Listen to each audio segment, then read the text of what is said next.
అధికారం ఉంది కదా అని ఇష్టారీతిన నోరు పారేసుకున్న వంశీకి ఇప్పటికీ సరైన గతి పట్టిందని తెలుగుదేశం నేతలున్నారు. గత 5 ఏళ్లలో గన్నవరంలో వంశీ చేయని అరాచకం లేదన్న టీడీపీ నేతలు రాజకీయ భిక్ష పెట్టిన తెలుగుదేశం పార్టీ కార్యాలయంపైనే దాడికి దిగటం దారుణమన్నారు.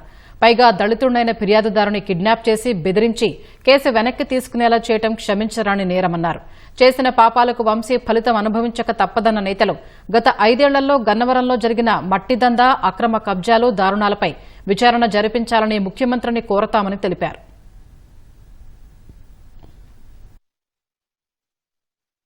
తిన్నట్టుగా తెలుగుదేశం పార్టీలో అతని కోసం పనిచేసిన వాళ్ళ మీద అక్రమ కేసులు పెట్టిన పరిస్థితి వాస్తవం కాదు. గోడవ నరసయ్య గారి ఇంటి మీద దాడి చేసిన వాస్తవం కాదు. కాసనేరు రంగబాబు కాళ్ళేరు కొట్టిన మాత్రం వాస్తవం కాదు. ఇలా చెప్పుకుంటే ఎంతో గంట సేపు పడతాయి. భూ కబ్జాలు గానీ, దందాలు గానీ, రౌడీయిజం గానీ, ఇలాంటి పరిస్థితులు గన్నవరంలో నెలకొనడం చాలా బాధాకరం. ఇలాంటి వ్యక్తులు రాజకీయాల్లో ఉండటం వల్ల వాళ్ళ వ్యక్తిగత ఆస్తులు పెంచుకోవడం కోసం పవర్ ను ఉపయోగించి ప్రజల్ని భయభ్రాంతులకు గురి చేయడం, నోటికి ఎంత వస్తే అంత మాట్లాడటం, చంద్రబాబు నాయుడు గారు నా మీద పోటీ చేయండి ఇలాంటి మాటలు మాట్లాడటం. ఆ గుడివాడు అతనికి బుద్ధి కూడా లేదు. అతనైతే చంద్రబాబు నాయుడు గారు కుప్పంలో గెలిస్తే నేను అటు బూట్లు పాలిష్ చేస్తా. ఇప్పుడు చంద్రబాబు గారు ముఖ్యమంత్రి గారు కుప్పంలో గెలిచారు. నువ్వు ఎక్కడున్నావో తెలియని పరిస్థితి. నోటికి ఎంత వస్తే అంత మాట్లాడినప్పుడు కనీసం జగన్మోహన్ రెడ్డి గారు వైసీపీ అధ్యక్షుడిగా దాన్ని ఖండిస్తే తన విలువన్నా పెరిగేది. గాలికి వదిలి ఆయన తిడితేనే బాగుంటుందని చెప్పిగా వదిలి ఇవాళ ప్రతిపక్ష హోదా రాకుండా 11 స్థానాలకు పరిమితం అయిపోయాడు. రేపు వచ్చే ఎన్నికల్లో కూడా జగన్మోహన్ రెడ్డిని సూటిగా అడగదలుచుకున్నాం. మీరు మేనిఫెస్టోలో 10% సీట్లు వస్తేనే ప్రతిపక్ష హోదా వస్తుందని రూల్ బుక్ చెప్తుంది. 18 మంది శాసనసభ్యులు మీరు గెలిపిపోతే నేను అసెంబ్లీకి వెళ్ళని వచ్చే ఎన్నికల్లో మేనిఫెస్టోలో పెట్టి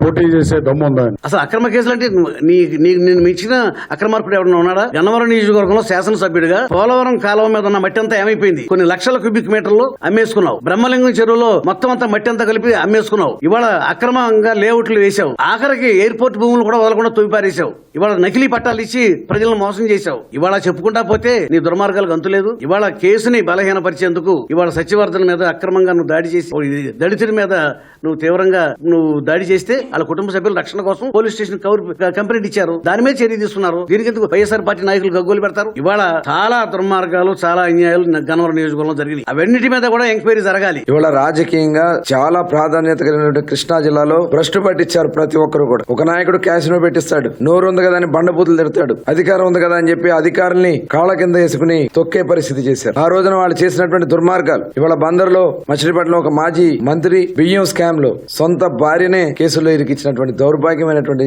పరిస్థితులు వైఎస్ఆర్ పార్టీ ఇవాళ ఆ నాయకులది. తీర ప్రాంతంలో భూములు కొట్టేసిన ఒక మాజీ మంత్రి తెలుగుదేశం పార్టీ ప్రధాన కార్యాలయంలో ఆ కుటుంబానికి రాజకీయ భిక్ష పెట్టినటువంటి పార్టీ తెలుగుదేశం. ఇవాళ దాడులు చేసి జగన్ దగ్గర మెప్పులు పొంది పదవులు పొందాలని చూస్తే ఏమైంది ఇవాళ మీరు చూశారు. ఇవాళ ఎవరు కూడా తప్పించుకోలేరు. ఇవాళ ఎవరైతే కంప్లైంట్ ఇచ్చారో అతని మీదే, ఒక దళితుడి మీదే ఇవాళ ఇలాంటి దుర్మార్గాలు చేస్తా ఉన్నారంటే ఎట్టి పరిస్థితుల్లో కూడా ప్రభుత్వం చూస్తూ ఊరుకోదు. ఖచ్చితంగా ఎవరు కూడా తప్పించుకోలేరు.